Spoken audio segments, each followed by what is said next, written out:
الانبیاء والمرسلین خاتم النبیین سیدنا احمد مجتبی محمد المصطفى صلی اللہ علیہ وسلم وعلى آلہ وصحبہ اجمعین اما بعد فقد قال اللہ تعالی فی القرآن المجید والفرقان الحمید فاعوذ باللہ من الشیطان الرجیم بسم اللہ الرحمن الرحیم یا ایھا الذین آمنوا کتب علیکم الصیام کما کتب علی الذین من قبلکم لعلکم تتقون صدق اللہ مولانا العظیم وصدق رسولہ النبی الامین الکریم وقال تبارک وتعالی فی شأن حبیبہ الکریم ان اللہ وملائکتہ یصلون علی النبی یا ایھا الذین آمنوا صلوا علیہ وسلموا تسلیما اللهم صل علی سیدنا ومولانا محمد وعلى آلہ وصحبہ وبارک وسلم اللهم صل وسلم وبارک علی حال محمد وعلى آل محمد۔ عزیز و بزرگوں، دوستو، حاضرین و ناظرین، السلام علیکم ورحمۃ اللہ وبرکاتہ۔ آپ تمام کو ماہ رمضان کی مبارکباد پیش خدمت ہے، اس دعا کے ساتھ کہ اللہ تعالیٰ ماہ رمضان کے فیوز و برکات سے ہم سب کو بہرہ مند فرمائے اور ماہ رمضان کے حقوق کو ادا کرنے کی ہم سب کو توفیق بخشے، اور جو بھی معمولات رمضان کے ہم انجام دیں، اللہ تعالیٰ اپنے فضل سے اپنے حبیب کے صدقے میں اس کو قبول فرمائے۔ عزیزو، جس مہینے کے ہم منتظر تھے، آرزومند تھے، اللہ کے فضل و احسان سے وہ رحمتوں، برکتوں، مغفرتوں والا مہینہ ہم کو نصیب ہوا، تب ہمارے لیے اس ماہ کے لیے ایک لائحہ عمل ہونا چاہیے تاکہ زیادہ سے زیادہ اس ماہ کے فیوز و برکات کو ہم حاصل کریں۔ کسی بھی چیز کو حاصل کرنے کے کچھ طریقے ہوتے ہیں، علم حاصل کرنا ہے اس کے طریقے ہیں، فن سیکھنا ہے اس کے طریقے ہیں، دولت جمع کرنا ہے اس کے طریقے ہیں، تو ایسے ہی ماہ رمضان کے جو برکات ہیں، جو رحمتیں ہیں، اس کے بھی حصول کے طریقے ہیں، اور ہمارے آقا علیہ الصلوۃ والسلام نے ہم کو وہ سب طریقے سکھلائے ہیں۔ تو پچھلے دروس میں نے ماہ رمضان کی آمد کے پیش نظر ماہ رمضان کی تیاری کس طرح کرنی چاہیے اس حوالے سے کچھ باتیں آپ سے بیان کی تھی۔ اب اس ماہ مقدسہ میں 3 اعمال تو ایسے ہیں جو اس مہینے سے خاص ہیں، اس کے علاوہ باقی جو بھی کام جو ہم نیکی سمجھ کے انجام دیتے ہیں اس مہینے میں اس کا بہت زیادہ اجر و ثواب ہے۔ 3 کام کون سے ہیں؟ ایک تو ہے روزہ، جو اس مہینے کے ساتھ خاص ہے اور فرض ہے۔ روزہ تو یوں تو بعد میں بھی رکھ سکتے ہیں، لیکن وہ نفل ہے، اور اس مہینے کے سارے مہینے کے روزے فرض ہیں۔ دوسرے تراویح کی نماز ہے، جو ایک خاص رمضان کی نماز ہے۔ تیسرے اعتکاف، جو آخری عشرے میں ہے۔ تو انشاءاللہ اس مہینے کے جو بھی معمولات ہے اس سلسلے میں اپنے آئندہ رمضان شریف کے دروس میں ہم اس کے بارے میں ضروری باتیں یا رہنمائی سمجھ لیں آپ کے سامنے کرتے رہیں گے انشاءاللہ تعالی۔ تو ماہ رمضان کا جو اہم ترین ذمہ ایک مسلمان کے تئیں ہے وہ کیا ہے؟ روزہ رکھنا۔ اور روزے اس مہینے کے فرض عین ہیں، ہر ایک مسلمان کو، مرد ہو کہ عورت، سوائے ان کو جن کو شرعی عذر ہے، رکھنا لازمی ہے۔ اس کا منکر ماہ رمضان کے روزوں کا کافر ہے، اور جان بوجھ کر بغیر حضور شرعی کے ترک کرنے والا فاسق و فاجر ہے۔ اور روزے جو رکھائے جا رہے ہیں ہم کو اس مہینے میں، اس میں بھی اللہ تعالیٰ کی ہم پر عنایت اور کرم ہے۔ کیوں؟ اگر اللہ فرض نہ کرے، نفل رکھے، تو رکھنے والا رکھے گا، نہیں رکھنے والا نہیں رکھے گا۔ رکھے گا تو ثواب ملے گا، نہیں رکھے گا تو کوئی گناہ نہیں ہوگا۔ تو ایسے جو کام ہوتے ہیں دین میں جن کو نفل کے درجے میں رکھا گیا ہے، مستحب کے، عام طور پہ لوگ ذمہ داری کے ساتھ اس کو نہیں ادا کرتے۔ جیسے آپ دیکھیں 5 وقتہ نمازوں کے ساتھ جو نوافل ہیں، کوئی پڑھ لیا تو پڑھ لیا، اور نہ پڑھا تو نہ پڑھا، کوئی اس کو پکڑ نہیں ہے، پوچھ نہیں ہے۔ تو اب یہ روزے فرض کیوں کر دیے گئے؟ تو یہ ایک طرح کا جبر محمود ہے، یعنی روزوں کا فرض کرنا آپ کے اوپر یہ تو ایک طرح سے لازم کرنا ہے نا۔ محمود کیوں ہے یہ؟ اس لیے کہ اس کے ذریعے سے فائدہ ہم کو ہی ہو رہا ہے۔ جیسے آپ دیکھیں ماں باپ اپنے بچوں پہ بھی کبھی جبر کرتے تو ان کے جبر کو جبر مذموم نہیں کہیں گے، جبر محمود کہیں گے۔ مثلا بچوں کو تعلیم کے لیے ماں باپ سختی کرتے ہیں تو جبر کرتے ہیں، تو کیا وہ اولاد کے لیے نقصان دہ ہے یا ان کی دشمنی ہے؟ بلکہ ان کی مہربانی ہے کہ اولاد علم سیکھ لے تو ان کو فائدہ ہوگا۔ بچہ کھاتا نہیں ہے، کھیل کود میں رہتا ہے، پکڑ پکڑ کے ماں باپ کھلاتے، جبر کرتے اس کو، تو وہ کھلانا کیا ہے؟ جبر محمود ہے۔ تو اللہ تبارک و تعالیٰ بھی جو روزے ہم کو رکھا رہے ہیں، خدا نخواستہ کوئی یہ نہ سمجھے کہ بھئی یہ تو مجبور کر دیا جا رہا۔ یقیناً مجبور تو کیا جا رہا ہے، لیکن یہ ہمارے حق میں بہتر ہے۔ ایک مریض کو دوا کھلانا زبردستی صحیح، جیسے ڈاکٹروں کے پاس آپ گئے، وینٹیلیٹر کی ضرورت پکڑ کے ٹھوس دیتا ہوں، کیوں؟ آپ کی جان بچانا چاہتا، حالانکہ وہ جبرن ہے، لیکن جان بچ جاتی اس سے۔ ایسے ہی آپ کو آپریشن کی ضرورت ہے، اٹیک آیا، ہارٹ اٹیک آیا، پکڑ کے کر دیتا ہوں آپریشن، چیر پھاڑ، آپ کو بھلے ہی برا معلوم ہو لیکن جان بچ جاتی اس سے۔ تو ایسے ہی کئی چیزیں زندگی میں ایسی ہوتی ہیں، ہم سمجھتے نہیں۔ کوئی اپنے بڑے ہمارے استاد ہو، مرشد ہو، ماں باپ ہو، علماء ہو، ہم کو ڈانٹ ڈپٹ کرتے ہیں تو برا دکھتا، ارے بھائی یہ کیا پیچھے پڑ گئے، کرو تو کرو بول رہے ہیں، لیکن اس کے اندر بھلائی ہوتی ہے ہماری۔ اب ہم کو نہیں سمجھ میں آیا تو کیا کریں گے؟ بچکانی ذہن اگر ہمارا ہے، جیسے بچوں کا ذہن ہوتا ہے، امی زبردستی کھلاتے، بھائی میں نے کھانا چاہ رہا ہوں، امی دوا زبردستی ڈال دے رہے ہیں، میں نہیں پینا چاہ رہا ہوں، اور ماں جانتی ہے ارے نادان نہیں ہے، اس کو عقل نہیں ہے، بڑا جب ہوں گا سمجھ میں آئے گا کہ ہم یہ جو کرتے تھے کیوں کرتے تھے اس کے واسطے۔ تو ایسے ہی اللہ تعالیٰ تو 70 ماہوں سے زیادہ محبت رکھنے والا ہے اپنے بندوں پر، تو اس کی مہربانی کی ایک صورت ہے یہ جو روزے آپ پر فرض کیے گئے ہیں، ہم پر فرض کیے گئے۔ تو اللہ تعالیٰ قرآن مجید میں فرما رہے ہیں یا ایھا الذین آمنوا، اے مومنو، کتب علیکم الصیام، تم پر روزے فرض کر دیے گئے، کما کتب علی الذین من قبلکم، جیسا کہ تم سے پہلے والوں پر بھی فرض تھے۔ یعنی یہ ایسا فریضہ نہیں ہے، یہ ایسی تکلیف نہیں ہے جو تم پر ڈالی گئی، تم سے پہلے کی امتوں پر بھی تھی۔ اب یہ کیوں فرض کیے گئے؟ لعلکم تتقون، تاکہ تم متقی ہو جاؤ، تمہارے اندر اللہ تعالیٰ سے ڈرنے کا جذبہ پیدا ہو، اس کے سامنے حاضری کی ذمہ داری کا احساس پیدا ہو۔ تقوی کے معنی بچنے کے ہوتے ہیں، کس سے؟ نامرضیات الہیہ سے بچنا، کیا چھوٹی کیا بڑی، اللہ کو کوئی بات پسند نہیں ہے چھوڑ دے بندہ، اللہ کا بندہ ہے وہ، اس کا کام ہے اپنے رب کی خوشنودی، مقصود حیات ہے اس کا، نہیں تو پھر کئی کی بندگی ہے، گندگی ہے اگر ایسا نہیں ہے تو بندے کو چاہیے کہ اپنے رب کے آگے حاضر ہونے کا خوف ہمیشہ اس کے دل میں رہے، تو اس کو کہتے ہیں تقویٰ۔ تو تقویٰ جب کسی میں پیدا ہوتا ہے تو انسان ذمہ دار بن جاتا ہے۔ تقویٰ کیا کرتا ہے؟ انسان کو زندگی میں ذمہ دار بناتا۔ جتنے غیر ذمہ دار لوگ ہیں وہ متقی نہیں ہو سکتے، جو متقی ہے وہ ذمہ دار ہوتے ہیں، یہ لازم و ملزوم ہے۔ کیسے ذمہ دار بنتا ہے؟ متقی بد عقیدہ نہیں ہوتا، عقیدے کے حوالے سے ہمیشہ دکھتا ہے کہ کیا صحیح عقیدہ ہے، اس پہ عمل پیرا ہوتا ہے، کیونکہ عقیدہ یہ اصل بنیاد ہے دین کی۔ متقی عبادتوں سے بھاگنے والا نہیں ہوتا، جو عبادتیں مالی ہو جسمانی ہو اس کو مستعدی کے ساتھ ادا کرتا ہے۔ متقی بد معاملگی میں مبتلا نہیں ہوتا، معاملات میں درست رہتا ہے، کسی کا دینا ہے لینا ہے اس کا بڑا خیال رہتا ہے، اس کو بیوی کا حق ہے، بچوں کا حق ہے، پڑوسی کا حق ہے، ماں باپ کا حق ہے، کاروباری معاملات ہے، دیگر ذمہ داریاں ہیں زندگی کی، ہر چیز کے اندر پھونک پھونک کے قدم رکھتا متقی۔ کیوں؟ اس کو خیال رہتا میں کچھ بھی گڑبڑ کروں گا اللہ کے پاس جانا ہے، مجھے اللہ کے پاس حساب دینا ہے، وعدہ خلافی نہیں کرتا، جھوٹ نہیں بولتا، کسی سے حسد نہیں رکھتا۔ تو یہ سب تقویٰ کیا کرتا ہے؟ انسان کی زندگی بدل دیتا ہے، انقلاب پیدا کرتا ہے زندگی میں۔ تو اپنے اندر تقویٰ پیدا ہو رہا ہے یا نہیں، اس کو کیسا جانچنا، ہم کتنے ذمہ دار ہیں کسی بھی حوالے سے جس کی تفصیل میں بیان کرا، محاسبہ کرنا اپنا۔ تو بہرحال عزیزو، یہ جو روزہ ہے نا، جس سے اللہ تعالیٰ فرما رہے ہیں کہ تم متقی ہو جاؤ، یہ مقصد ہے اس کا۔ تو اس کے علاوہ بھی بہت سارے فائدے ہیں، یہ تو قرآن سے ثابت شدہ بات ہے کہ روزہ تقویٰ پیدا کرتا ہے۔ تو تقویٰ پیدا ہو رہا تو سمجھنا روزہ اثر کر رہا۔ روزہ بھوکے پیاسے رہنے کا نام نہیں ہے، جیسا کہ حدیث پاک میں آیا، اللہ کے حبیب صلی اللہ علیہ وسلم فرماتے ہیں من لم یدع قول الزور والعمل به فلیس للہ حاجۃ فی ان یدع طعامہ وشرابہ۔ جس کے معنی کیا ہے؟ جو کوئی قول زور اور عمل زور نہ چھوڑے تو اللہ تعالیٰ کو کوئی حاجت نہیں ہے کہ وہ کھانا پینا چھوڑ دے۔ قول زور کسے بولتے؟ جھوٹی بات، اور عمل زور جھوٹے کام، دو نمبر کے کام۔ جو کوئی ترک نہ کرے اور بھوکا پیاسا رہے تو اللہ تعالیٰ بھوکا پیاسا نہیں رکھانا چاہ رہے ہیں آپ کو، بھوک اور پیاس کے ذریعے آپ کی اصلاح چاہ رہے ہیں۔ اگر وہ نہیں ہو پا رہی ہے، روزہ رکھ کے بھی ادھر میں بھی پیتے ہیں، ادھر توبہ بھی کرتے ہیں، ادھر یہ بھی جاری ادھر وہ بھی جاری والا معاملہ نہیں رہتا دن میں۔ آدمی کی زندگی میں تبدیلی آنا، روزے کے ذریعے اللہ تعالیٰ آپ میں تبدیلی دیکھنا چاہ رہے ہیں، تقویٰ پیدا ہو جائے آپ کے اندر، آپ ذمہ دار انسان بنے، آپ کے اندر نیکی کی صفت پیدا ہو، اللہ تعالیٰ کی اطاعت، رسول اللہ صلی اللہ علیہ وسلم کی اتباع کی خصلت پیدا ہو، یہ اللہ تعالیٰ آپ میں ہمیں دیکھنا چاہ رہے ہیں۔ تو عزیزان گرامی، اور بھی بہت سارے فوائد ہیں روزے کے، انشاءاللہ ہم آگے بیان کریں گے۔ تو پہلے کتاب تنبیہ الغافلین سے روزے کے حوالے سے کچھ فضائل بیان کریں گے ہم حدیث شریف کی روشنی میں۔ تو ذیلی عنوان ہے یہ روزے کے تحت، روزہ میرے لیے ہی ہے۔ ہاں، کیا ہے حدیث پاک کا یہ جو ایک مفہوم ہے جس کو عنوان دیا گیا ہے، روزہ میرے لیے ہی ہے۔ تو کیا نماز کسی اور کے لیے ہے؟ زکوٰۃ کسی اور کے لیے ہے؟ حج کسی اور کے لیے نہیں، سب اللہ ہی کے لیے۔ پھر اس کو روزے کو اللہ نے کیوں فرمایا میرے ہی لیے ہے؟ حدیث پاک کا پہلے آپ ترجمہ سن لیں، اس کے بعد انشاءاللہ ہم اس کی تشریح بیان کریں گے۔ حضرت ابو ہریرہ رضی اللہ عنہ سے روایت ہے، رسول اللہ صلی اللہ علیہ وسلم نے فرمایا کہ اللہ تعالیٰ ارشاد فرماتے ہیں کہ ابن آدم جو نیکی بھی کرتا ہے اسے اس سے 700 گنا تک بڑھا دیا جاتا ہے، البتہ روزے کا بدلہ میں خود عطا کرتا ہوں، اس لیے کہ وہ میرے لیے ہی ہے۔ روزے دار اپنی خواہش کو اور کھانے پینے کو محض میرے لیے چھوڑتا ہے۔ روزہ ڈھال ہے، روزے دار کے لیے دو فرحتیں ہیں، ایک افطار کے وقت اور دوسری قیامت کے دن اپنے رب کی ملاقات کے وقت۔ اس حدیث شریف میں روزے کے بہت سے فضائل بیان ہوئے ہیں، اور یہ حدیث مسلم شریف، بخاری شریف، ترمذی شریف، نسائی شریف، ابن ماجہ شریف، مسند احمد شریف، اتنی حدیث پاک کی کتابوں میں وارد ہوئی ہے۔ حضرت ابو ہریرہ رضی اللہ عنہ اس کے راوی ہیں، وہ رسول اللہ صلی اللہ علیہ وسلم سے روایت کر رہے ہیں اور حضور اللہ تعالیٰ سے روایت کر رہے ہیں، یعنی حدیث قدسی ہے۔ ایسی حدیث جس کی روایت رسول اللہ صلی اللہ علیہ وسلم اللہ تعالیٰ کی طرف منسوخ کر کے فرمایا، اس کو کہتے ہیں حدیث قدسی۔ یہ قرآن نہیں ہوتا، حضور اگر فرما دیں یہ قرآن ہے تو بس یہ قرآن ہو جائے گا۔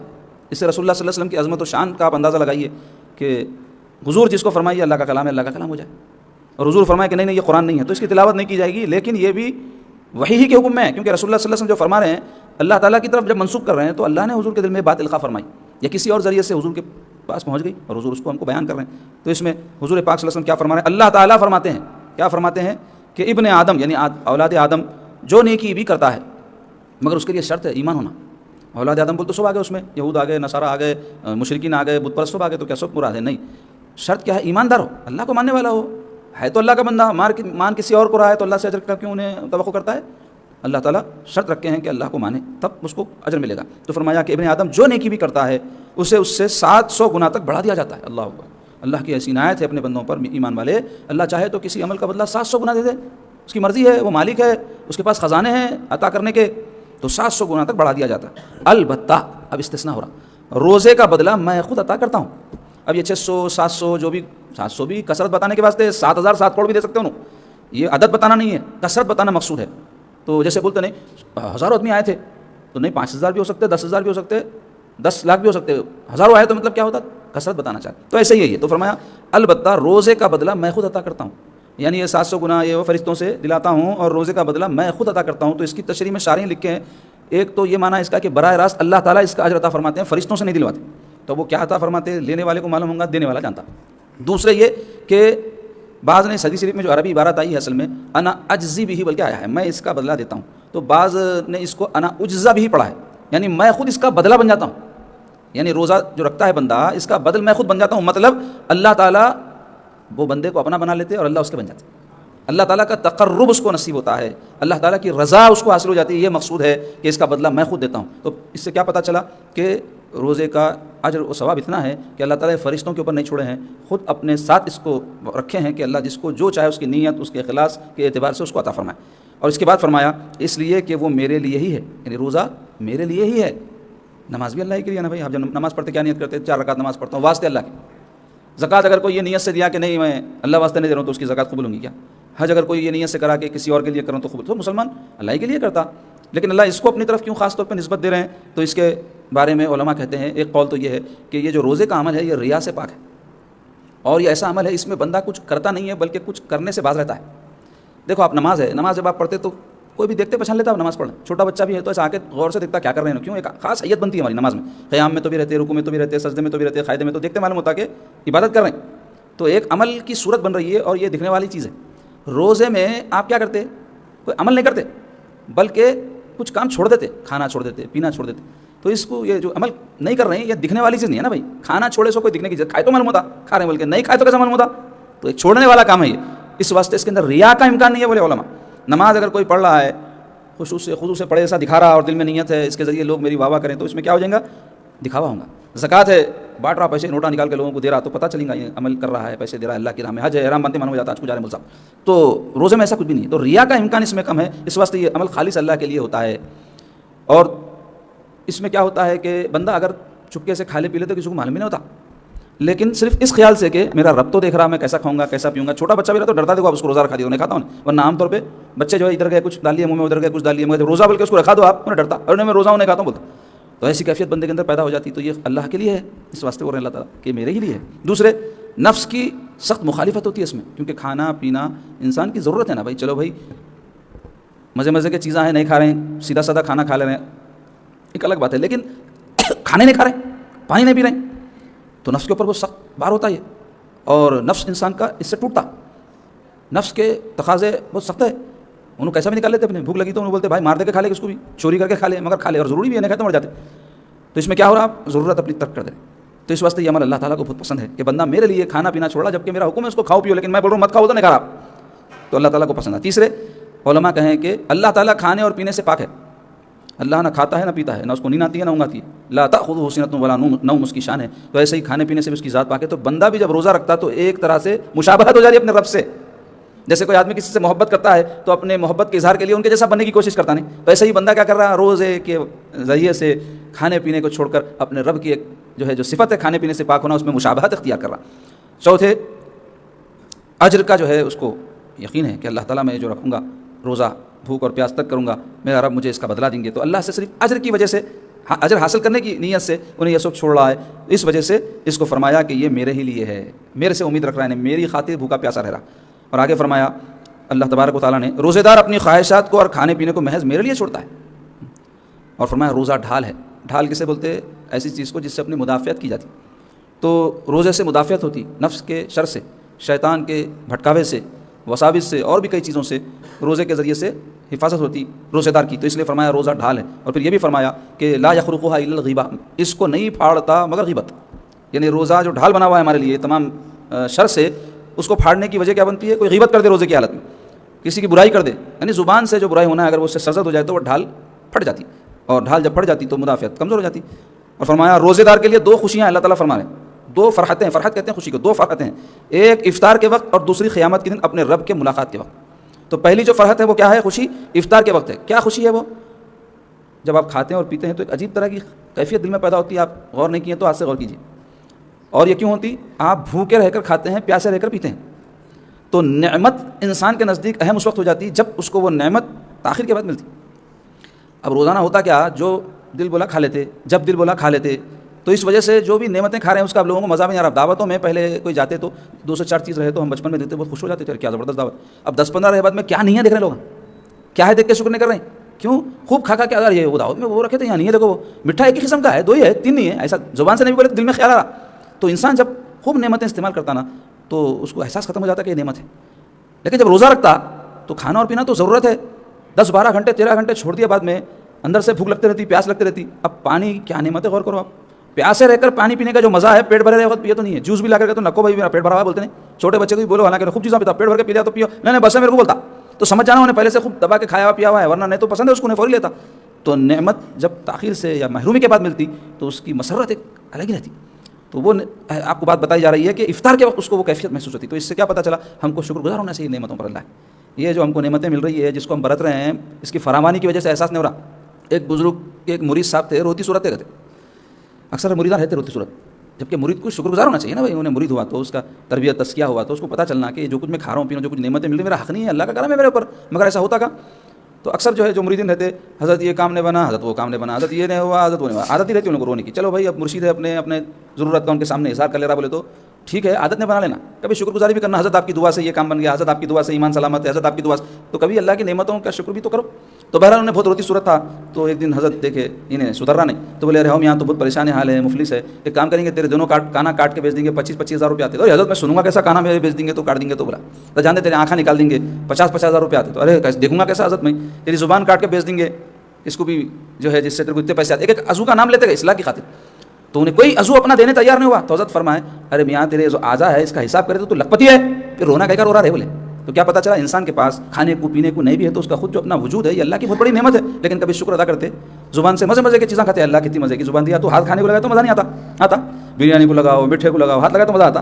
زبان پہ رکھو، زبان بھی گوشت کی، ہاتھ بھی گوشت کا، مگر اللہ کی شان دیکھو، زبان میں لذت پیدا کر دیا تمہارے. آنکھ ہے، کان سے دکھتا، کان سے سنائی دیتا. حالانکہ آنکھ بھی ایک گوشت کا لوتڑا ہے، کان بھی ایک گوشت کا لوتڑا ہے، اس میں سننے کی طاقت پیدا کر دی ہے، اس میں دیکھنے کی طاقت پیدا کر دی ہے. کیسی ان کی شان ہے. شکر ادا کرتے. آنکھ دکھی تو رونا روتے، ڈاکٹروں نے جا کے 1000 روپے خرچ کرتے، فری میں سانساں لے رہے ہیں. کورونا وائرس ہوا تھا تو سلنڈر بلیک میں بک رہے تھے، تو خریدنے کے پیسے نہیں تھے کہ لوگوں نے اکھڑ گئے، ایسی دم گھٹ کے مر گئے. کئی کو بولے تو پیسے نہیں، آکسیجن لینا ہے اور اس کا جو ہے قیمت ہے، ابھی فری میں لے رہے ہیں، تو اس کا کبھی شکر کرتے. خاص طور پہ ہمارے نوجوان ہیں، ماں باپ پالتے، کپڑے پہناتے، فیساں دیتے، کبھی دل میں خیال نہیں آتا ہمارے ماں باپ اتنا ہمارا خیال کرتے. ایسے کئی عورتیں ہیں ان کے شوہر پوری ان کی ذمہ داری اٹھاتے، انہیں اماں کی تعریف کرتی. بھائی نے ایک دعوت دی تو وہ ایسا دکھتا پوری عمر کی ذمہ داری اٹھا لی گئی اس کی انہیں، جبکہ شوہر پوری عمر پالتا. شکر گزار بھی ہوں گے، مگر اللہ تعالیٰ فرمانے قلیلا من عبادی الشکور، میرے بندوں میں بہت کم شکر کرنے والے وہ ہوں گے، لیکن اکثر کون روتی صورتیں ہیں. تو بہرحال بتانا چاہ رہا ہوں کہ نعمتوں کا شکر کرنا، تو اس کا ایک احساس پیدا کرنے کے لیے اللہ تعالیٰ یہ روزہ رکھے. دیکھو بھوکے پیاسے رہے تو معلوم ہوتا اگر یہ چھن لے اللہ، جیسا کہ بعض علاقوں میں ہماری دنیا میں ہوا، غزہ کے لوگ ہیں، کھانے کو کھانا نہیں ہے بھائی، ان کو پینے کو پانی نہیں ہے، جو ضرورت آپ کو آسانی پوری ہو رہی، صاف پانی فلٹروں کے، باٹلوں کے، فریجوں میں رکھ کے ٹھنڈے بنا کے اور بھی کیا کر کے پیتے اس کو لوگ. وہاں پینے کی بنیادی ضرورت کی چیزیں پائپ لائن پھوڑ دیا بما ڈال کے، ان کے پانی نہیں ملنا، ان کو بھاگ جانا وہاں سے. تو آپ سوچو ہماری زندگی کتنی راحت میں شکر ادا کرتے. تو وہ فرحت کا احساس پیدا ہوتا کب؟ روزہ کھلے وقت بول رہے ہیں. دوسرے فرما رہے ہیں کہ اس کو فرحت کا احساس کب ہوگا؟ قیامت کے دن اپنے رب کی ملاقات کے وقت، یعنی اللہ کا دیدار جب اس کو ہوگا تو اس کو ایک فرحت نصیب ہوگی روزے دار کو، جو روزے کی وجہ سے اللہ کا دیدار اس کو نصیب ہوگا. تو اس حدیث پاک میں جو روزے کے بڑے زبردست فضائل بیان ہوئے ہیں. اب یہ فضائل وضائل کیوں بیان ہوتے ہیں میرے بھائی؟ تاکہ ہم کوئی عمل کی طرف راغب ہوں، ترغیب پیدا کی جائے. اور کوئی بھی عمل ہو اس کو جیسا کرنے کا طریقہ ہے ویسا کرے تو اس کا فائدہ ہوتا ہے. دیکھو موٹی مثال دیتا ہوں، آپ میٹھا بنا رہے ہیں نا، تو میٹھے میں شکر ڈالتے ہیں، نمک ڈالتے ہیں، شکر ہی ڈالیں گے نا تو میٹھا میٹھا رہتا. میٹھے میں اتنا نمک ڈال دو پورا میٹھا غلط ہو جاتا. بریانی پکاتے اس کا ایک خاص طریقہ رہتا، پہلے یخنی تیار کرتے، پھر اس کے اوپر جو ہے آپ چاول ڈالتے، پھر اس کے بعد دم دیتے، پھر گھی ڈالتے. اس کا طریقہ ہے نا، ذرا سا گڑبڑ کر دیا تو ٹیسٹ آؤٹ ہو جاتا. ٹیسٹ کھانے کے مزے کی خاطر بنا رہے ہو، مزے نہیں آیا تو کیا فائدہ. تو جب ایسے مادی چیزوں کے اندر ان چیزوں کا ہم کو لحاظ رکھنا ہے، روحانی چیزوں میں نہیں رکھنا، تو روزہ وہ تو کیا خالی بھوکے پیاسے رہنے کا نام ہے؟ نہ ہی اپنے آپ کو اللہ کی نامرضیات سے روکنے کا نام، خواہشات سے اپنے آپ کو روکنے کا نام، اپنے آپ کو اللہ تعالیٰ کی اطاعت میں مستعد بنانے کا نام روزہ ہے. اگر یہ حاصل ہو رہا تو سمجھو روزے کا اثر ہو رہا آپ کے اوپر، اگر نہیں تو اللہ تعالیٰ کو کوئی ضرورت نہیں ہے کہ بھوکا پیاسا رہے. حدیث میں آ گیا. تو اس واسطے روزے کی اسپرٹ کے ساتھ روزہ رکھو. اس کا استحصال ہو رہا ہے ہمارے پاس. کیسا ہوتا بولے تو سحری میں بے تحاشا کھاتے، مزے کی چیزاں جو دل میں آیا کھاتے. حلال ہے بھائی، منع نہیں کر سکتے، مگر روزے کی اسپرٹ نہیں ہے یہ. افطار میں ہمارے دستروں پہ کیا حال ہے نعمتوں کا، اللہ اکبر، 10 قسم کے فروٹس، پھر بھجیے اور بھی کیا ہے ڈشاں بیان کرنا مقصود نہیں ہے، مگر آپ ہم سب جانتے گھروں میں کیا ہوتا ہے، ہمارے سب دعوتوں میں کیا ہوتا ہے ہمارے پاس افطاروں کے. تو یہ اس واسطے روزہ رکھا رہے ہیں آپ کو، یہ سب مزے اڑاؤ بول کے. سیدھا سادہ کھانا حلال ہو پہلے اور سیدھا سادہ ہو. میسر بھی ہو سکتا تب بھی یہ سوچ کے کہ روزے کی روح میرے اندر پیدا کرنا ہے تو میں کھانے کے لیول کو نیچے لے آؤں، بھوکا بھی رہوں اور جب کھاؤں تو سیدھا سادہ کھاؤں. یہ مقصد کے ساتھ اگر آپ روزہ رکھیں گے تو آپ دیکھو روزے کا کیسا اثر آپ کے ہمارے اوپر ہوتا. اب ہو رہا کیا بولتے ہو، فرض پورا ہو جا رہا، اثر کچھ بھی نہیں. بٹن دبا رہا ہونا اتنا کرنٹ نہیں ہے نا جی، تو آپ جس چیز کا بٹن دبا رہے ہیں وہ چیز چالو کیسا ہوں گی؟ تو چالو ہونا بولے تو اس کے اندر کرنٹ آنا، اور کرنٹ کیا ہے؟ روزے کے اندر نافرمانی سے بچنا اور سیدھے سادھے کھانے پہ اکتفا کرنا اور راتوں کو اللہ کی عبادت کرنا، اور ایسے کام جو روزے کی اسپرٹ کے خلاف ہے اس سے بچنا۔ وہ کیا ہے آج کے ہمارے دور میں منکرات؟ بازاروں میں پھرنا، شاپنگوں میں وقت خراب کرنا، طرح طرح کی جا کے ڈشز کھانا، یہاں یہ ملتا وہاں وہ ملتا وہاں یہ ملتا، بیٹھ کے ٹھیٹھی ٹھاٹا کرنا، یہ کاموں کے واسطے رمضان ہے؟ استغفر اللہ، سال بھر بھی یہی کریں گے، رمضان میں تو اور زیادہ کریں گے۔ یہ کیا رمضان ہے بھائی؟ رمضان تو اپنی جگہ ہے، اس کی اپنی برکتیں ہیں، حاصل کیا کریں گے آپ، ہم کیسا کریں گے وہ غور کرنا ہے۔ تو اللہ تعالیٰ ہم سب کو نصیب فرمائے، دعا ہے۔ اب آئیے روزے کے جو ہے کچھ فضائل دینی اور دنیاوی مختصر بیان کرتا ہوں ترغیب کے واسطے۔ دینی فضائل تو یہ ہے اس کے کہ اس سے تقویٰ حاصل ہوتا ہے، جس کی تفصیل بیان کر دیا۔ دوسرے، اللہ تعالیٰ سے بندے کا تعلق مضبوط ہوتا ہے۔ میں بولا نا بھوک اور پیاس برداشت کر رہا، اللہ تعالیٰ بھی کھانے سے پاک ہے، تو ایک بندے میں اور خدا میں ایک تعلق ہو گیا۔ تیسرے، یہ گناہوں کی معافی ہوتی ہے، کیونکہ حدیث میں آیا من صام رمضان ایمانا واحتسابا غفر له ما تقدم من ذنبه، جو ماہ رمضان میں ایمان اور احتساب کے ساتھ روزہ رکھے تو اس کے پچھلے تمام گناہ بخش دیے جاتے ہیں۔ ایمان تو یقین کو بولتے ہیں، احتساب اخلاص کے ساتھ، اللہ سے اجر اور اس کا بدلہ پانے کی نیت سے، نہ کہ کوئی اور مقصد ہو، دکھاوا، چاہے افطار ہو، سحری ہو، روزہ ہو، کسی میں دکھاوا نہیں، اللہ واسطے۔ ایسا اگر کوئی رکھے گا تو اس کے گناہوں کی بخشش کی بشارت ہے۔ چوتھا یہ کہ تربیت اور تزکیہ نفس ہوتا روزے سے، باطنی تربیت ان کے لیے جو تربیت کے مقصد سے روزہ رکھ رہے ہیں، جو کھینچنے دبانے خوب کھانے مزے اڑانے رمضان رہتا یہ کرنے کے واسطے بلکہ ویسا رہنے ان کو وہ ملتا، جو تربیت اور تزکیہ کے مقصد سے رہ رہے ہیں تو ان ویسا روزہ رہتے جس سے تربیت اور تزکیہ ہوتا۔ پانچویں، صبر کی صفت پیدا ہوتی ہے، کیونکہ حضور فرمائے وہو شہر الصبر، رمضان کیا ہے؟ صبر کا مہینہ ہے، تو صبر کی صفت پیدا ہوتی ہے بندے کے اندر، کھانا چھوڑا، پینا چھوڑا، برداشت کر رہا نا، بھوک کو برداشت کر رہا، پیاس کو برداشت کر رہا۔ چھٹے، دل اور روح کی پاکیزگی بندے کو حاصل ہوتی ہے۔ ساتویں، جہنم سے حفاظت ہوگی روزہ رکھنے کی، باب ریان بلکہ ایک دروازہ ہے کہتے ہیں جنت میں جو خاص روزے داروں کے واسطے، اس میں سے داخل ہوں گا انہیں، تو وہاں جانے والے یہاں کہاں جائیں گا؟ وہ تیر کو ہے یا میر کو ہے؟ تو انہیں تو جائیں گا جنت میں باب ریان سے، تو جہنم میں نہیں جائیں گا۔ آٹھویں، اخلاص اور نیت کی اصلاح ہوتی ہے۔ کیوں؟ روزے میں کیا ہے؟ آپ اللہ تعالیٰ کے واسطے کھانا پینا چھوڑ لیں، کسی اور کے واسطے نہیں، اللہ خوش ہوں گے، اللہ راضی ہوں گے بلکہ، تو اس کی وجہ سے آپ کی ہماری نیت کی اصلاح ہو جاتی اور اس سے مواسات اور ہمدردی کا جذبہ پیدا ہوتا ہے، یعنی غمخواری۔ بھوکے پیاسے رہے تو خیال آتا ارے بھوک بھی کوئی چیز ہے، پیاس بھی کوئی چیز ہے۔ ایک واقعہ جو ہے پڑھا تھا میں ایک اخبار میں، برطانیہ میں آج سے 100-150 سال پہلے جب وہاں جو ہے بادشاہی نظام تھا، جمہوریت نہیں آئی تھی، تو اس وقت سخت قحط پڑا تو لوگ بہت پریشان ہو گئے تھے۔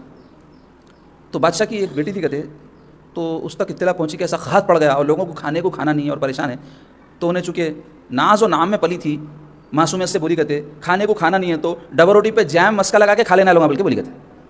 تو بھولے پنے سے بات تو بول دی مگر بتانا کیا مقصود ہے، اس کو احساس تک نہیں تھا کہ قحط بولتے کسے، کیونکہ ہر چیز کھانے کو جب میسر رہتی، مزے اڑانے کی چیزیں سب موجود رہتے تو انسان کو دوسروں کی تکلیف کا احساس کہاں ہوتا۔ تو انہیں بولی ڈبل روٹی کھا لو، بولی کھانا نہیں ہے، تو جیسا ہمارے پاس بولتے ہیں روٹی کھانا چاول کھا لو بولتے، تو ایسا سمجھ کے بولی انہیں۔ تو بتلانا مقصود یہ ہے کہ روزہ رہے، بھوک پیاس برداشت کرے، تو غریبوں کی بھوک پیاس کا احساس بھی کرنا۔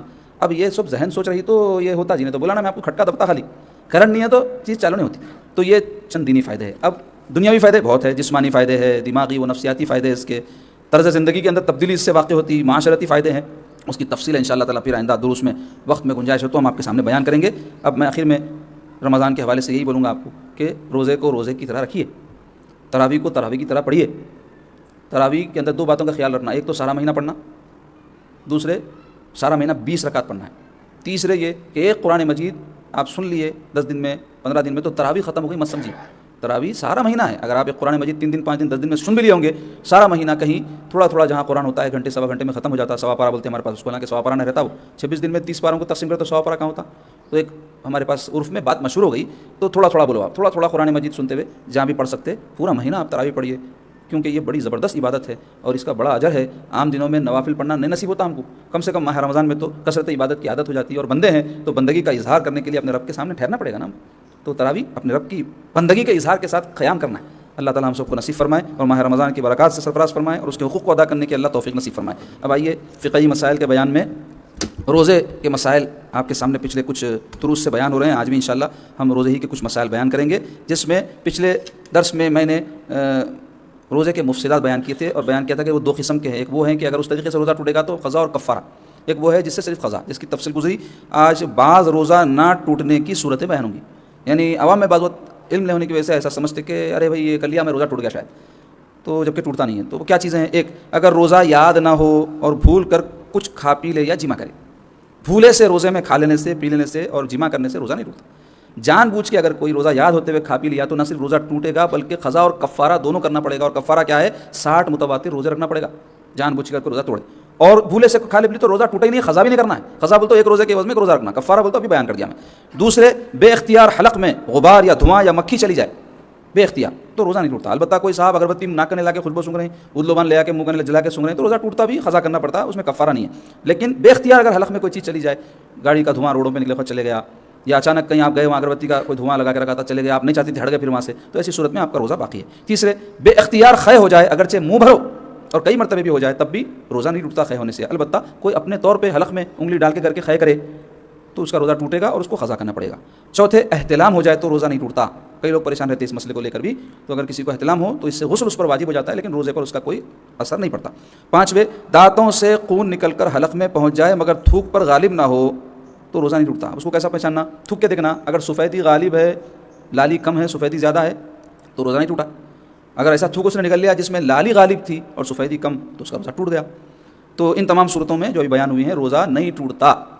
اب رمضان کے احترام کے حوالے سے کچھ مسائل بیان کر رہے ہیں. رمضان کے مہینے میں روزہ ٹوٹ جائے کسی کا اگر, یعنی وہ کیا صورتیں آگے آ رہی ہیں جس میں روزہ توڑ سکتے ہیں, جانتے پوچھتے بھی توڑ سکتے ہیں لیکن گناہ نہیں ہوگا, وہ کیا صورتیں آگے آ رہی. لیکن ایسا صورت اگر کسی کی ہوگا روزہ ٹوٹ جائے, تو رمضان کے مہینے میں روزہ ٹوٹ جانے کے بعد لازم ہے کہ جس قدر دن باقی ہو اس کو روزے داروں کی طرح گزار دیا جائے. یعنی میں روزہ چونکہ اب نہیں ہوں, میں جو چائے کھاؤں گا پیوں گا, بلکہ بازار میں بھی کھاؤں گا, بلکہ نہیں کر سکتے. ایسا احترام رمضان یہ ہے کہ روزے داری کی طرح رہے, یعنی کھانے پینے اور جمع کرنے سے دور رہے تاکہ رمضان کا احترام قائم رہے.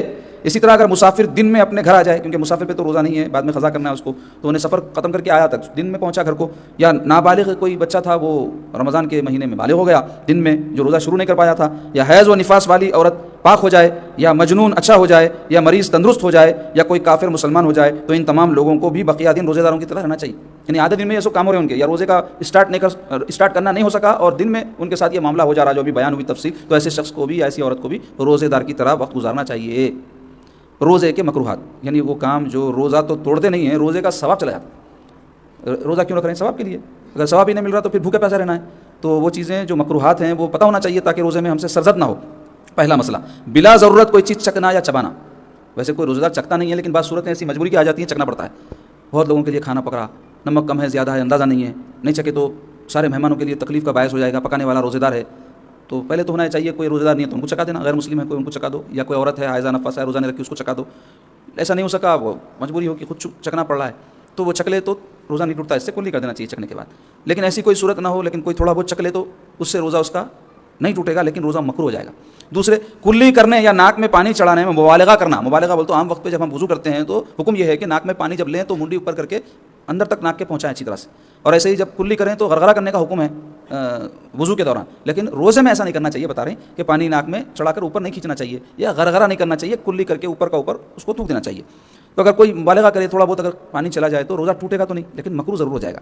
تیسرے, استنجا میں مبالغہ کرنا. استنجا یعنی ضرورت کے بعد, جو بڑی ضرورت کے بعد پانی لیتے ہیں تو اس میں حکم یہ ہے کہ صفائی تو اچھی طرح کریں, لیکن کوئی اگر سانس اس طرح کھینچ کر اپنی سانس روک کر استنجا لے تو یہ خطرہ نہیں رہتا کہ پانی معدے میں پہنچ جائے. اس طرح سے کر سکتے ہیں. لیکن اگر ایسا نہیں کر سکتے کوئی, تو چاہیے کہ دھونے میں بہت زیادہ دیر تک پانی کا استعمال نہ کرے, اور اس میں خدشہ رہتا ہے کہ پانی پیخانے کے راستے سے پیٹ میں پہنچ جائے, اس لیے بتا رہے ہیں. تو ایسا ہونے سے کیا ہوگا, روزہ مکروہ ہو جائے گا. چوتھے, منہ میں پانی دیر تک رکھنا. کلی کے لیے پانی لے رہے ہیں اور منہ میں پانی رکھ کے بڑھے تھوک رہے نہیں, تو اس سے بھی روزے میں کراہیت پیدا ہوتی ہے. پانچویں, منہ میں تھوک جمع کر کے نکل جانا. تھوک آتے ہی نکل جائے کچھ نہیں ہوتا, اچھی خاصی مقدار جمع کر کے نکل رہے ہیں تو ایسا کرنے سے روزہ مکروہ ہوگا. چھٹے, سحری کھانے میں اتنی دیر کرنا صبح صادق ہونے کا اندیشہ ہو جائے. اگر صبح صادق ہو گئی تو روزہ ہی نہیں ہوا, اس کو قضا کرنا پڑے گا, لیکن آخری ٹائم تک لے جا رہے ہیں وقت کو. تو اس واسطے احتیاط ہے, ہمارے پاس 10-15 منٹ پہلے سیرن بجا دیتے, کیونکہ معلوم ہے یہ قوم کو چھوڑے تو نماز میں بھی ٹفن لا کے کھاتے فجر کی.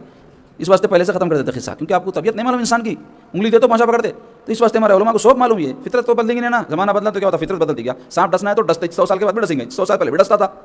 تو ایسے ہر چیز کا ایک فطرت رہتی ہے, وہ بدلتی نہیں. تو ایسے ہی ہماری فطرت کیا ہے, انگلی دے تو پانچا پکڑتے.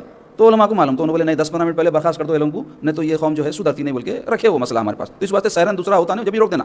لیکن اگر کوئی مجبوری میں دیر سے اٹھا یا فوری کھانا نہیں مل سکا, لیٹ ملا, اور سحری کا وقت شروع ہونے سے پہلے کھا لے رہا, تو منع بھی نہیں ہے, بہت بڑا گناہ بھی نہیں ہے, وہ احتیاطاً ہے. کوئلہ چبا کر دانت مانجنا یا پیسٹ سے دانت مانجنے سے روزہ مکروہ ہو جاتا ہے.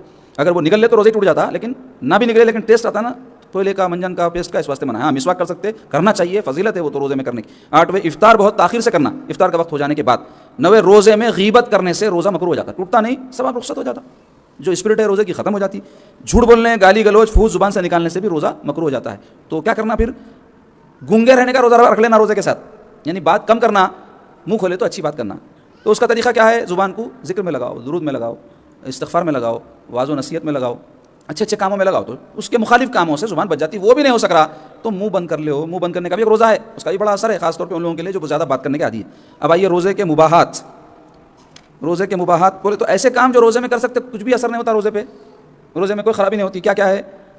ایک سرما لگانے سے روزے میں کوئی خرابی پیدا نہیں ہوتی، کسی بھی وقت لگا سکتے. دوسرے مسواک کرنے سے کبھی بھی کر سکتے، عین افطار سے پہلے بھی مسواک کر سکتے، کوئی خبات نہیں ہے. تیسرے خوشبو لگانا ہے سونگھنا، یعنی لکوڈ والی عطر وغیرہ اس قسم کی خوشبو، دھوئیں والی نہیں، تو خوشبو کبھی بھی لگا سکتے. چوتھے پچھنے لگانا ایک طرح کا یہ علاج ہے، اس میں فاسد خون جو ہے پہلے نکالا جاتا تھا، اس واسطے اس کا یہاں ذکر آیا ہے، آج کے دور میں نہیں ہے. فصل لینا، ایسے ہی کوئی پیٹ صاف کرنے کی کوئی دوا ووا لے لیے تھے، وہ اگر روزے کی حالت میں نہیں، روزے سے پہلے لیے تھے یا بعد میں لے رہے ہیں تو اس سے کوئی روزے کے اندر خرابی نہیں ہوتی. چھٹے سر یا بدن میں تیل لگانے سے بھی روزے میں کوئی خرابی نہیں ہوتی. ساتویں کان میں پانی ٹپکانا، کوئی ٹپکاتے نہیں لیکن اگر کوئی ٹپکا دے تو کوئی خرابی روزے میں نہیں ہوتی، بتا رہے ہیں. البتہ دوا ہوا نہیں ڈالنا بولے علماء، کیونکہ کان میں جو سوراخ ہے اس میں سے کوئی چیز بھی جذب ہو سکتی ہے اور میدے تک پہنچ سکتی ہے. بولے آنکھ میں ڈال سکتے بولے، لیکن ناک میں اور کان میں ڈالنے سے علماء منع کرتے ہیں.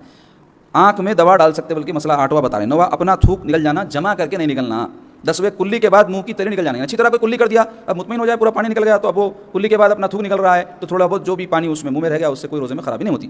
11ویں دانتوں میں اٹکی ہوئی چیز کا نکل جانا بغیر باہر نکالے، بشرطے کہ چنے سے کم ہو. چنے کی مقدار سے کم کوئی چیز دانت میں سحری والی کرے بعد اٹکی ہوئی تھی وہ نکل گئے، کوئی نکلتا نہیں، تھوک دیتا لیکن کبھی نکل گیا تو اس سے روزے میں کوئی خرابی نہیں ہوتی. بول رہی چنے کی مقدار سے زیادہ اگر نکلا تب روزہ اس کا ٹوٹ جاتا ہے. مقدار کا اس کے اندر خیال رکھنا ہے. اب انشاءاللہ روزہ نہ رکھنے کے عذرات، کب روزہ چھوڑ سکتے، شریعت کن صورتوں میں آپ کو اجازت دی ہے اس کی تفصیل، اور روزہ توڑ دینے کی صورت جیسے میں بولا تھا وہ مسائل آئیں گے آئندہ درس میں ہم آپ کے سامنے بیان کریں گے، اور اس پر یہ روزے کے احکام کے بیان کا سلسلہ اختتام کو پہنچے گا. اور پھر رمضان کے جو بھی آگے کے جو ہے ہمارے معاملات ہیں، جس میں اعتکاف ہے، شب قدر ہے، صدقہ فطر ہے، عید کی نماز ہے، یہ سب مسائل ہیں رمضان کے. انشاءاللہ ہر ہفتہ جو ہے یعنی ہر اتوار، ہفتہ بولے تو ویک، اتوار بولے تو دن، یعنی ہمارا جو درس ہے اس میں انشاءاللہ آپ کے سامنے ہم بیان کریں گے. اب آئیے ہر اتوار کو ہم اولیاء اللہ کے کچھ واقعات آپ کے سامنے بیان کرتے ہیں. تو کل 3 تاریخ تھی رمضان کی، آج 4 ہے. تو رمضان کی 3 تاریخ یوم وصال تھا سیدہ کائنات سیدہ فاطمہ الزہرا رضی اللہ تعالیٰ عنہ کا. تو اس مناسبت سے آج ہم ان کے کچھ فضائل اور مناقب آپ کے سامنے بیان کریں گے. اس میں سب سے پہلے تو یہ بات ایک مسلمان کو جاننا چاہیے کہ اہل بیت اطہار رسول اللہ صلی اللہ علیہ وسلم کے جو گھر والے ہیں اس میں حضور کی ازواج بھی ہیں اور حضور کی اولادیں بھی ہیں، ان سے محبت ہر ایک مسلمان پر واجب ہے. اور اہل بیت میں جو پنجتن پاک جن کو ہم کہتے ہیں، جن کی فضیلت احادیث مبارکہ میں آئی ہے، اور اصحاب تطہیر بھی ان کو کہا جاتا ہے کہ قرآن مجید کی آیت پاک لیذھب عنکم الرجس اہل البیت کی جو آیت ہے، جس کو آیت تطہیر کہا جاتا ہے، اس سے یہ 5 ہستیاں مراد ہیں. حضرت سیدنا علی، بی بی فاطمہ اور حسن کریمین، اور ان میں سب سے بلند ہمارے آقا محمد عربی صلی اللہ علیہ وسلم. تو ان سے محبت ہمارے ایمان میں داخل ہے. تو سیدہ فاطمہ الزہرا رضی اللہ تعالیٰ عنہ تو مرکزی حیثیت رکھتی ہیں اہل بیت اطہار میں. تو آپ کی ولادت کے بارے میں جو اقوال ہے اس میں ایک تو یہ ہے کہ نبوت کے اعلان کے 5ویں سال آپ کی ولادت ہوئی، بعض میں 1 سال کے بعد ہوئی بلکہ آتا ہے، بعض میں 1 سال پہلے بلکہ آتا ہے، اختلاف ہے بہرحال. لیکن آپ رضی اللہ تعالیٰ عنہ رسول پاک صلی اللہ علیہ وسلم کی صاحبزادیوں میں سب سے چھوٹی ہیں، اور سیدہ خدیجہ الکبریٰ رضی اللہ تعالیٰ عنہ جو آپ کی اماں جان ہیں، ان کے وطن سے آپ ہیں، اور آپ کی وفات 11 ہجری میں ہوئی، رسول اللہ صلی اللہ علیہ وسلم کے دنیا سے تشریف لے جانے کے 6 مہینے کے بعد. 28 سال کی عمر شریف میں آپ کی وفات ہوئی. آپ کا اصلی نام، ذاتی نام فاطمہ رضی اللہ تعالیٰ عنہ، یہ تو سب جانتے ہیں، جس کے معنی ہوتے ہیں دور ہونے کے. فاطمہ کے معنی ہوتے ہیں دور ہونے کے. تو اس کی تشریح میں حدیث شریف میں آیا ہے، رسول اللہ صلی اللہ علیہ وسلم نے فرمایا میں نے میری بیٹی کا نام فاطمہ اس واسطے رکھا کہ اس کو، اس کی اولاد کو اور اس کے چاہنے والوں کو اللہ تعالیٰ نے جہنم سے دور کر دیا ہے. حدیث شریف ہے انما سمیت فاطمہ لأن اللہ فطمہا ومحبیہا عن النار، کہ میں نے فاطمہ کا نام فاطمہ دور ہونے والی اس لیے رکھا ہے کہ اللہ تبارک و تعالیٰ نے فاطمہ کو اور ان کے چاہنے والوں کو جہنم سے دور کر دیا ہے، یعنی ان سے جو سچی محبت رکھے گا وہ جہنم میں نہیں جائے گا. اور آپ کے بہت سے القابات ہیں، جس میں سے ایک لقب جو مشہور ہے وہ ہے الزہرا، جس کے معنی نورانی اور درخشاں کے ہوتے ہیں، کلی کے بھی ہوتے ہیں. تو کلی بہت خوبصورت ہوتی، تو خوبصورتی کا معنی اس میں پایا جاتا ہے. اور ایک آپ کا لقب ہے بطول. بطول کے معنی ہوتے ہیں دنیا سے کنارہ کش، یعنی دنیا سے جو دل نہ لگائے، جس کے دل میں دنیا کی محبت نہ ہو، اس کو کہتے ہیں بطول. قرآن میں بیان ہے وَتَبَتَّلْ إِلَيْهِ تَبْتِيلًا، اللہ تعالیٰ حضور کو فرما رہے ہیں وَتَبَتَّلْ إِلَيْهِ تَبْتِيلًا، اور سب سے ٹوٹ کر اس سے جڑ جائیے، سب سے ٹوٹ کر اس سے، یعنی اللہ سے جڑ جائیے، اللہ تعالیٰ فرما رہے ہیں. اور آپ کو سیدۃ النساء العالمین کہا جاتا ہے، تمام جہانوں کی عورتوں کی سردار. اور آپ کا ایک لقب ہے ام ابیہا، جس کے معنی ہوتے ہیں اپنے باپ کی ماں. ام ابیہا کے معنی کیا ہوتے ہیں؟ اپنے باپ کی ماں. رسول اللہ صلی اللہ علیہ وسلم محبت سے آپ کو پکارا کرتے تھے. کیوں؟ آپ حضور پاک صلی اللہ علیہ وسلم کی سیدہ خدیجہ کے پردہ فرمانے کے بعد بڑی خدمت کیا کرتی تھی. جیسے ماں اپنے بچے کی خدمت کرتی ہے نا، ویسے حضور پاک صلی اللہ علیہ وسلم کی آپ خدمت کیا کرتی تھی. حضور محبت سے ان کو اپنے باپ کی ماں پکارا کرتے تھے. اسی طرح آپ کا ایک لقب ہے صدیقہ، سچائی میں اعلیٰ مقام والوں کہتے ہیں صدیقہ. اور اسی طرح طاہرہ، پاکیزہ کے معنی ہوتے ہیں عورتوں کو جو معاملات پیش آتے ہیں مہینے میں اور بچے پیدا ہونے کے بعد، اس سے اللہ نے آپ کو پاک رکھا تھا. آپ کی خصوصیت ہے. اس طرح مرضیہ بھی آپ کا ایک لقب ہے جس کے معنی اللہ کی پسندیدہ، راضیۃ مرضیہ قرآن میں آیا ہے نا، تو آپ اللہ کی پسندیدہ بیوی ہیں. اور بڑے فضائل آپ کے بیان ہوئے ہیں. سیدہ عائشہ صدیقہ رضی اللہ تعالیٰ عنہ ام المؤمنین فرماتی ہیں کہ جب سیدہ فاطمہ حضور پاک صلی اللہ علیہ وسلم کی خدمت میں حاضر ہوتی ہے اور حضور بیٹھے ہوئے ہوتے تو حضور فرط محبت سے ان کے لیے اٹھ کے کھڑے ہو جاتے تھے اور ان کی پیشانی کو بوسہ دیتے تھے اور لا کر کے اپنے جو ہے مسند پہ ان کو بٹھا دیتے تھے. اور جب تک وہ بیٹھی رہتی رسول اللہ صلی اللہ علیہ وسلم ان سے بڑی شفقت، محبت اور پوری توجہ کے ساتھ گفتگو فرمایا کرتے تھے. اور سرکار پاک صلی اللہ علیہ وسلم فرمائے فاطمہ تو بضعۃ منی، فاطمہ میرا جسم کا ٹکڑا ہے فرمائے. تو یعنی کیا مراد ہے؟ جگر کا ٹکڑا ہے، میرا جز ہے. سیدہ عائشہ صدیقہ رضی اللہ تعالیٰ عنہ فرماتی ہیں کہ فاطمہ گفتار میں، کردار میں، صورت و سیرت میں رسول اللہ صلی اللہ علیہ وسلم کے بالکل مشابہ تھی. یعنی اگر کوئی بی بی فاطمہ کو دیکھتا تو ایسا معلوم ہوتا کہ رسول اللہ صلی اللہ علیہ وسلم کا سراپا ہے. چلتی تو حضور کی طرح چلتی، بات کرتی تو حضور کی طرح بات کرتی، صورت و شکل میں حضور پاک صلی اللہ علیہ وسلم سے مشابہت تھی آپ کی. اور پھر یہی کیفیت ان کے دونوں شہزادوں میں آئی تھی، حضرت امام حسن و حسین ظلم. تو ایک شہزادے کہتے ہیں کہ حضرت امام حسن چہرے سے اپنے آدھے دھڑ تک حضور کی طرح تھے اور حضرت امام حسین نچلے حصے میں رسول اللہ صلی اللہ علیہ وسلم کے مشابہ تھے. اور صفات بھی دونوں پھر رسول اللہ صلی اللہ علیہ وسلم کی دونوں میں تقسیم ہوئی تھی، کچھ صفات حضور کی ان میں تھی، کچھ صفات ان میں تھی. بہرحال اہل بیت میں آپ کا خصوصی مقام ہے. اس کے علاوہ مثالی زہد و تقوی اللہ نے آپ کو عطا کیا تھا اور آپ کے عبادت گزاری کا عالم یہ تھا کہ اپنے شہزادوں کو سلا کر کے اللہ کی عبادت کے لیے کھڑی ہو جاتی اور ساری رات اللہ کی عبادت کرتی رہتی. اور جب صبح ہوتی تو بارگاہ خداوندی میں سجدہ ریز ہو کر کے دعا کرتی کہ اللہ اپنی راتوں کو اور طویل کر دے تاکہ فاطمہ تیری اور عبادت کرے. آپ دیکھو آج 2 رکعت نفل اضافہ پڑھو بولے تو بیزار جا رہے ہوگا. کئی تو ایسے رمضان جیسے رمضان میں سنت موقدہ چھوڑ کے بھاگ جاتے. بھائی مغرب کے بعد جو سنتیں ہیں وہ کون سی ہیں؟ 2 رکعت موقدہ ہے. موقدہ بول تو حضور ہمیشہ پڑھا کرتے تھے، ترک نہیں فرماتے تھے. فجر سے پہلے کی 2 سنتیں تو سب سے زیادہ تاکید والی سنت، ظہر کے بعد کی 2 سنتیں وہ بھی موقدہ ہیں، عشاء کے بعد کی 2 سنتیں وہ بھی موقدہ ہے. تو کئی لوگ رمضان جیسے رمضان میں آپ دیکھو جیسے ہی فرض ہوا ایسا بھاگتے مسجد سے جیسا اللہ معاف کرے کہ دشمن پیچھے آ گیا ان کے. جبکہ ماہ رمضان میں تو کوئی سنت پہ عمل کرے تو فرض کے برابر ثواب ہے، نفل پہ کرے تو سنت کے برابر ثواب ہے. تو ایسے جو ہے خاص عنایت کے مہینے میں بھی اگر محرومی ہو رہی تو کتنی بڑی بدبختی ہے. اور یہ اللہ والیوں کی جو زندگیاں ہیں مثالی زندگیاں ہیں، یہی زندگیاں اصل میں آئیڈیل ہے.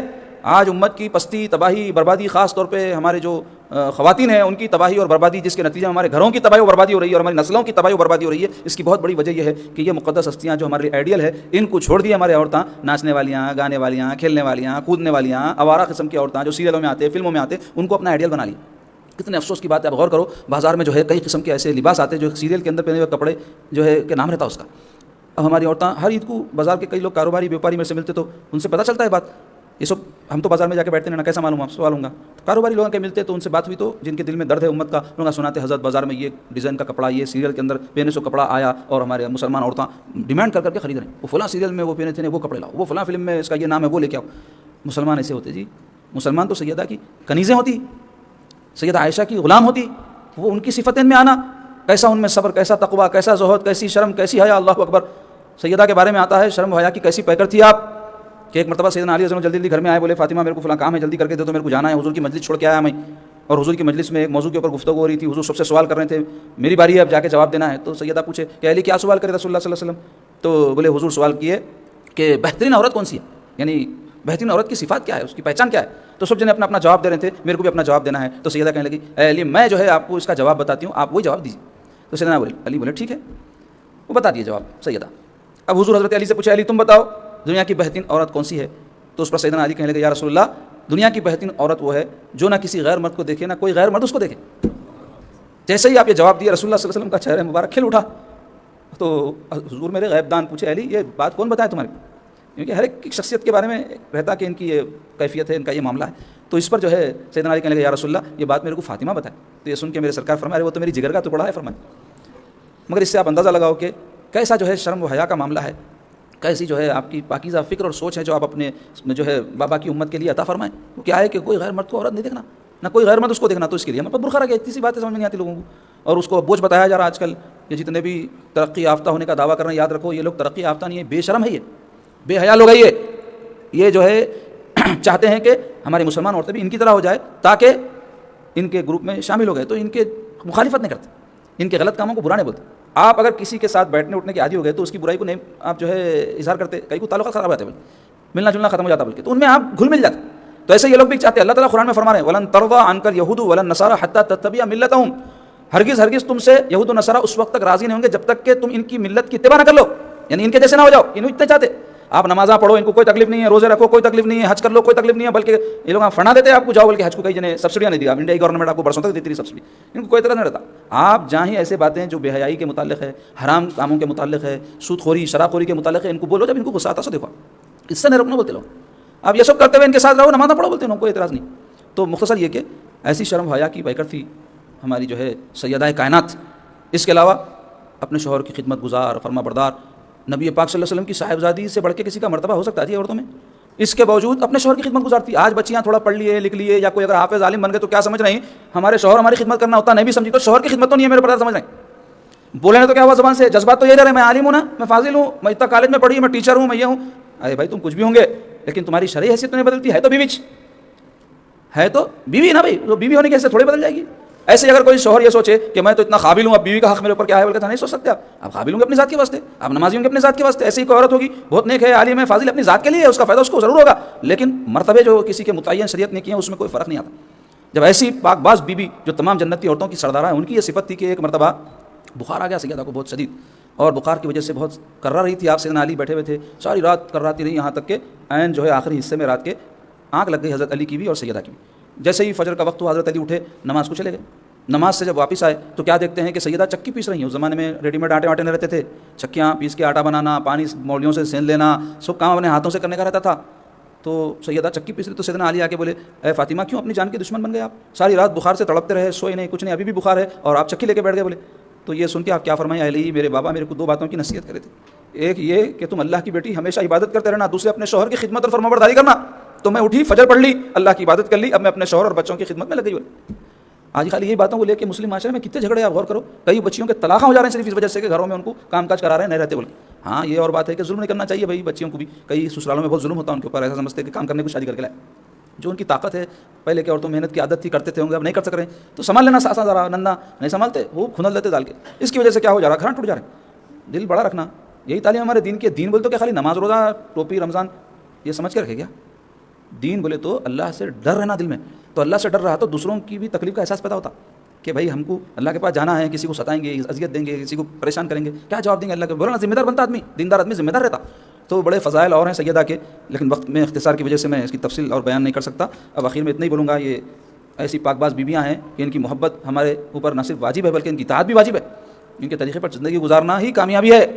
جو ان کے طریقے پر چلا وہی اللہ کے نزدیک محبوب ہوگا, رسول اللہ کے نزدیک محبوب ہوگا. جو ان کے طریقے کو چھوڑ کے دنیا کے ناچنے گانے والیاں, بےہودہ بے حیا بے شرم عورتوں کو پیش نظر رکھ کے زندگی گزاریں گا, جہاں ان کا ٹھکانہ ہے پیچھے جانے والوں کا بھی وہی ٹھکانہ بنے گا. جہاں جانا چاہ رہے ان کے پیچھے چلو, جنتی لوگوں کے پیچھے چلیں گے جنت میں جائیں گے. یہ بدکار عورتیں, بد کردار عورتیں جو چند ٹکوں کے لیے اپنی آبرو عزتیں بیچتی ہیں. آج کئی مسلمان بچے ہمارے ان کو آئیڈیل بنائے ہوئے, ان کے ایسے کپڑے, ان کے ایسا میک اپ, ان کے ایسے ٹھمک ٹھلو چالے کرنا بہت فخر کی بات سمجھتے, شرم کی بات ہے. مسلمانوں کے گھروں میں بہت برا یہ ماحول آ گیا. اس کی وجہ سے عورتیں ایسی غیر ذمہ دار رہتی, بچوں کو نہیں پالتی, انہوں شوہر کی فرمانبرداری نہیں کرتی, ایسی سوچ کی عورتیں. اس واسطے اپنے بچیوں کی تربیت ان بنیادوں پر کرو. سیدہ کی زندگی ان کو بتاؤ, بی بی عائشہ کی زندگی ان کو بتاؤ, بی بی خدیجہ کی زندگی ان کو بتاؤ, رابعہ بصری کی زندگی ان کو بتاؤ, بی بی عمارہ سرکار کی صحابیہ ہے کیسی اپنے بچوں کو لا کے سرکار کے اوپر قربان کر دی تھی, ان کی زندگیاں بتاؤ. بے شمار واقعات ہیں, پڑھنے کسی کو ٹائم نہیں ہے, سننے کسی کو ٹائم نہیں ہے. سننا تو کیا سننا, گانے سنتے, گیماں کھیلتے, ویڈیو دیکھتے, شہر میں کس گھر میں کیا جھگڑا ہوا اس کے ویڈیوز ہونا, یہاں کیا لڑائی ہوئی, وہاں کیا لڑائی ہوئی, پارلیمنٹ میں کون کیا بولے, یہ سب ہم کو کیا لینا دینا ہے. ہمارے کو پوچھوں گی اس کی, ہم سے پوچھ ان باتوں کی جو میں آپ کو بیان کیا, کس کے ساتھ کیسا رہے, کس کا کیا حق ادا کرے, زندگی کی نعمت اللہ دیا تھا کیسا اس کو گزارے, اس کا حساب ہے اللہ کے پاس.